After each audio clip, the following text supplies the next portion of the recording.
Café Corporativo de hoje vamos falar sobre os 3 princípios sistêmicos que são leis naturais. O tema será relacionado com a constelação, então fique ligado que daqui a pouco a gente volta.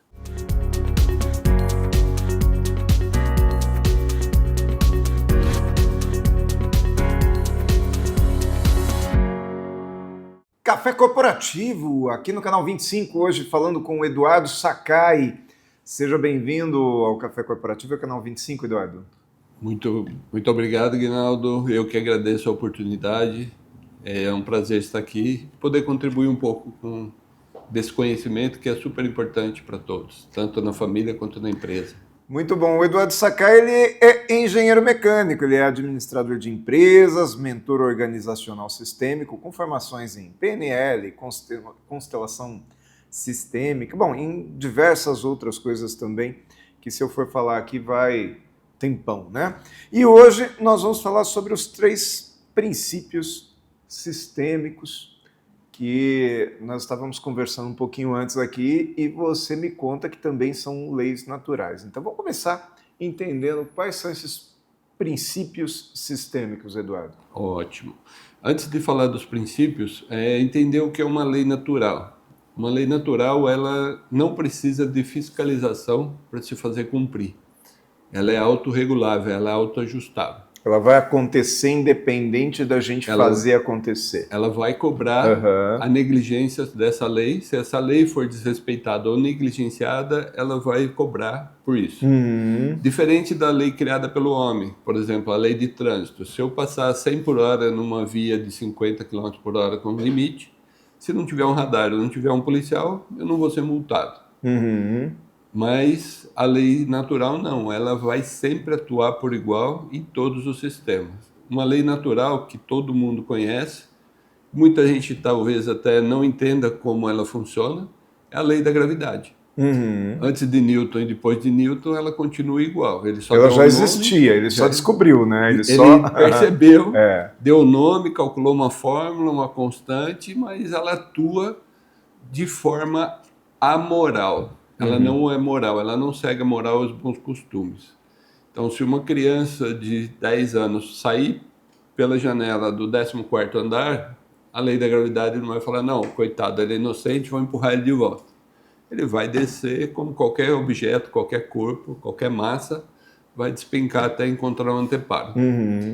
Então, a lei sistêmica e o princípio sistêmico dentro da família ou dentro de uma organização são as 3, tem uma divergência de ordem, mas vamos falar primeiro na família. É o pertencimento. Todo mundo que nasce na família tem o direito de se sentir pertencente. Tem um lugar que é só dele. E esse pertencimento é eterno. Meu pai e minha mãe já faleceram, mas continuam sendo meu pai e minha mãe. Não dá para colocar outro pai e outra mãe no lugar. A lembrança existe, né? A lembrança, toda aquela história. Mesmo que eu não lembre, mesmo que eu não tenha conhecido meu pai. Sim. Mesmo que eu não tenha conhecido minha mãe. Esse lugar não pode ser ocupado por um pai adotivo ou por uma mãe adotiva. O que pode ser ocupado é a função paternidade, a função maternidade. Mas o lugar de pai e de mãe é sempre do meu pai e da minha mãe, mesmo que eu não tenha conhecido. Agora me veio uma reflexão que a dificuldade de adotar uma criança é não respeitar a origem do pai e da mãe biológica. Normalmente os pais adotivos querem blindar, não falam, não comentam, isso é excluir o pai e a mãe biológica. Fica todo chateado quando quer conhecer o pai biológico, né?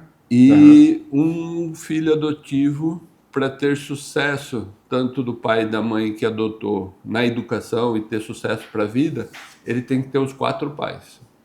Pai e mãe biológico, mesmo que não conheça, mas tem que ter a presença. E o pai e a mãe adotiva. Se faltar um deles, vai dar problema nessa rebeldia, comportamento inadequado e várias outras dinâmicas que a gente presencia com famílias que adotam crianças e encontram essa dificuldade. Então você estava me falando sobre o pertencimento, que é o primeiro princípio. Isso. O segundo princípio, todos os 3 são importantes, mas tem uma importância, uma relevância maior pela quantidade de conflitos que ele provoca quando é negligenciado. O segundo deles é a hierarquia. Quem chegou primeiro tem uma hierarquia maior do que quem chegou depois. Então, pai e mãe tem uma hierarquia maior sobre os filhos. Ou deveria ter. Hoje em dia está meio trocado meio isso. perdido. Também explica um pouco algumas consequências que a gente está vivendo nisso. Exatamente isso. Então, quando pai e mãe não se sentem com liderança e com autonomia para ser pai e mãe, exercer essa hierarquia, o filho perde a força. Então, qual é a principal função de um pai ou de uma mãe? Além de educar, além de dar amor, de alimentação, é estabelecer limites, apresentar frustração para o filho dentro de casa. Um filho que não aprende a lidar com a frustração dentro de casa, quando ele sair na rua, na sociedade, a sociedade vai apresentar frustração. E aí ele vai ter... Ele nunca recebeu um não dentro de casa, ele vai receber o primeiro não e ele vai fazer muitos pontos que podem ser, por exemplo, um jovem que nunca recebeu um não dentro de casa, ele tem o primeiro namoro, a namorada termina com ele, é o primeiro não que ele recebe.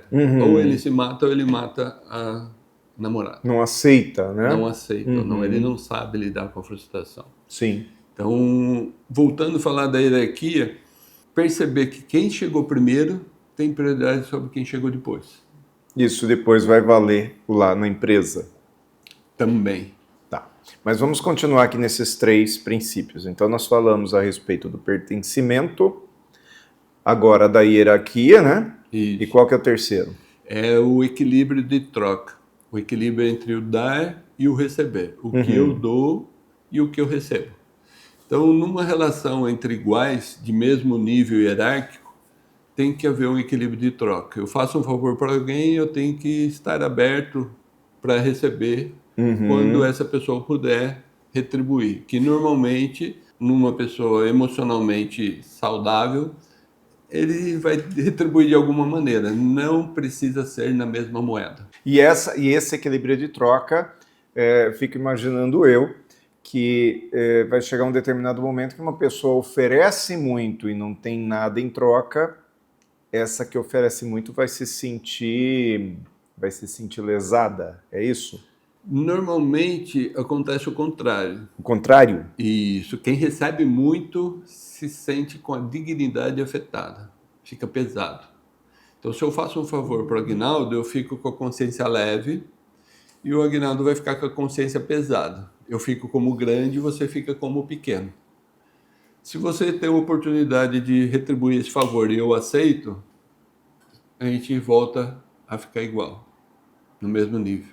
Aí amanhã ou depois você me faz um favor e você fica grande, eu fico pequeno, e essa relação segue na troca, então a gente cresce junto, a gente vai crescendo. A gente segue numa relação saudável. Agora, quando eu faço um favor para o Aguinaldo recebe, e aí o Aguinaldo tenta retribuir, mas eu sou soberbo, eu não aceito receber, você fica sem condições de... Mesmo que você tente retribuir, eu não aceito. Você fica devendo. E aí eu faço outro favor. E aí você vai tentar retribuir, mas eu não dou margem, e aí vai chegar uma hora que você vai sair da relação. E aí eu vou virar e falar, nossa, o Aguinaldo é ingrato. Entendi. Eu quero trazer isso agora para as empresas, tá? Ótimo. Só que nós vamos fazer um intervalinho antes. Então vamos ver aqui a dica de segurança do Grupo Ethics e depois nós voltamos com mais Eduardo Sakai no segundo bloco aqui do Café Corporativo de hoje. Segundo bloco aqui do Café Corporativo, falando hoje com o meu amigo Eduardo Sakai a respeito dos princípios sistêmicos e de como isso se torna aquela constelação que depois é levada para as empresas também, resolve uma série de problemas, né, Sakai? Com certeza. Na verdade, o que resolve o problema é a nova postura que o cliente adota. Porque se fizer uma constelação e não mudar a postura, o problema não vai resolver. A constelação por si só não vai resolver. Mas é através dela que ele enxerga aquilo que pode ser mudado. E pode ter uma nova postura. Os 3 princípios sistêmicos dentro da empresa têm uma ordem um pouco diferente. Então me conta. Qual que é o primeiro dentro da empresa? É a hierarquia. Porque uma empresa que traz o pertencimento em primeiro lugar está trazendo o sistema familiar para dentro da empresa e aí a liderança perde a força. A pior fala de um líder ou de um dono de empresa é dizer: aqui nós somos uma família, somos todos iguais. Não somos todos Não iguais. somos todos iguais. Tem que respeitar a liderança, respeitar a hierarquia, o organograma dentro da empresa tem que estar claro, definido. E isso traz força para a empresa. E o líder que não sabe exercer a liderança é o maior câncer dentro de uma empresa. Então, ou seja, ele mina a energia da empresa por falta da liderança. E quando alguém não ocupa a liderança, um colaborador que se sente à altura vai ocupar essa liderança nos bastidores. E isso é muito comum ver dentro das empresas. Costumo dizer, inclusive, em alguns momentos, que aonde o poder público não entra, entra o traficante, não é isso? Exatamente. E nem sempre o traficante vai exercer uma liderança naquela pequena sociedade, naquela comunidade, da forma, com os princípios que uma sociedade deveria ter. E na empresa acontece a mesma coisa. Quando a liderança formal não atua com a sua liderança, né, não consegue atingir as pessoas, alguém ali vai ocupar esse espaço. Isso é um espaço que não fica vazio. Nunca. Nem na família. Um pai ausente emocionalmente ou fisicamente, um filho pode ocupar o lugar desse pai e querer ser pai dos irmãos. Aí esse lugar sempre vai ser ocupado. Ou pela própria mãe, que se sente, vai ser o pai, né? Pai e mãe. Ou um filho que ocupa esse lugar e quer ser pai dos irmãos. O problema é que isso em algum momento vai ser cobrado. Sempre. O sistema é inteligente e autoajustável. Então, seja um sistema empresarial ou seja um sistema familiar. E a segunda lei dentro da empresa é o equilíbrio de troca, o dar e o receber. Se eu entrego mais do que eu estou recebendo, a minha empregabilidade está alta. Se eu entrego abaixo do que eu estou recebendo, a minha empregabilidade está baixa. E se eu entrego a média, o igual, eu estou recebendo, eu sou medíocre, eu entrego a média, a minha empregabilidade está medíocre, está na média. Agora, se eu respeito a hierarquia se faz respeitar e eu tenho um bom equilíbrio de troca, aí sim eu posso pertencer. Porque o pertencimento na empresa é contratual, não é eterno, como é na família. Então, se eu tiver um contrato de trabalho, seja ele CLT, PJ ou verbal, eu pertenço a esse sistema organizacional. E para que esse contrato esteja em vigor, tem que ter regras claras, serem estabelecidas e obedecidas, e ter um bom equilíbrio de troca. Aí sim eu tenho direito a pertencer a esse sistema. Se a hierarquia não está equilibrada, o equilíbrio de troca também não está justo, eu posso pedir a conta porque o Aguinaldo não está me pagando o suficiente, eu estou entregando mais, e aí eu vou buscar um empregador que me dá esse equilíbrio de troca. Eduardo, mas também não acontece, às vezes o equilíbrio de troca ele está bom, mas a percepção não. Também isso acontece, mas aí pode ser que a dinâmica familiar do colaborador ou do empresário que interferindo dentro da empresa. Então, ou uma liderança paralela que acaba trazendo uma falsa percepção de que não está sendo valorizado o trabalho daquele colaborador. Também. Mas normalmente tem uma dinâmica muito comum e os profissionais de RH, de contratação e seleção de novos talentos, uma boa pergunta para se fazer, entender como é a relação com teu pai, como é a relação com a tua mãe. Se esse colaborador, esse candidato trouxer alguma treta com pai e com mãe, tem um grande indício aí. A relação que eu tenho com meu pai, eu transfiro para minha liderança. Então o líder tem a figura paterna, seja ele um homem ou uma mulher, e a relação que eu tenho com a minha mãe, eu transfiro para a empresa. A mãe é a empresa. Mantenedora. É aquela mãe. A mãe amamenta, a empresa paga o salário. Em caso o pai dá ordem, dentro da empresa quem dá ordem é o líder. Então inconscientemente existe essa transferência de dinâmicas e emaranhamento do sistema. Eduardo, e o que tudo isso tem a ver com o tema constelação, aquilo que a gente ouve muito, né? Constelação familiar dentro da empresa. Ótimo. A constelação familiar é uma técnica, uma terapia breve que ajuda a ampliar a percepção. O que acontece entre indivíduo A e indivíduo B. Porque muitas vezes dentro de uma empresa ou numa família, o que tem mais importância não é a atitude ou a ação de A ou a atitude e ação de B. Mas principalmente nas empresas, o que movimenta a empresa é o que está entre A e B, na relação. Como eu me relaciono com a outra pessoa. Isso impacta muito mais no resultado da empresa. E a constelação familiar é uma técnica que foi conhecida, divulgada, amplamente divulgada por Bert Helling, que é um alemão, um ex-padre católico, e ele trouxe essa visão, popularizou. Ele não criou a constelação já existia antes dele, mas ele escreveu mais de 80 livros e popularizou e ficou conhecido como o pai da constelação. O nome original em alemão, que a constelação foi criada na Alemanha, eu não vou nem tentar pronunciar, que não lembro também como está em alemão, mas a tradução correta é posicionamento familiar. Uhum. Qual é o meu posicionamento dentro da família? Qual é o meu lugar em relação ao meu pai? É de filho. Qual é o meu lugar em relação ao meu filho? Eu sou pai.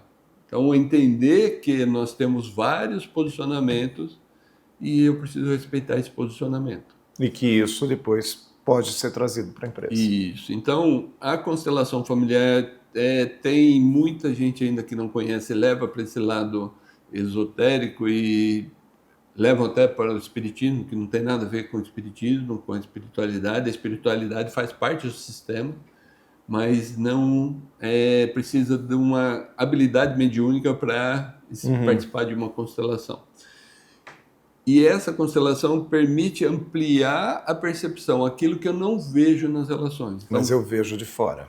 De fora eu consigo enxergar. E esse é o grande ganho da técnica, aliado a tudo isso, conhecimento dos princípios sistêmicos e da técnica da constelação, eu forneço para as empresas a mentoria organizacional sistêmica.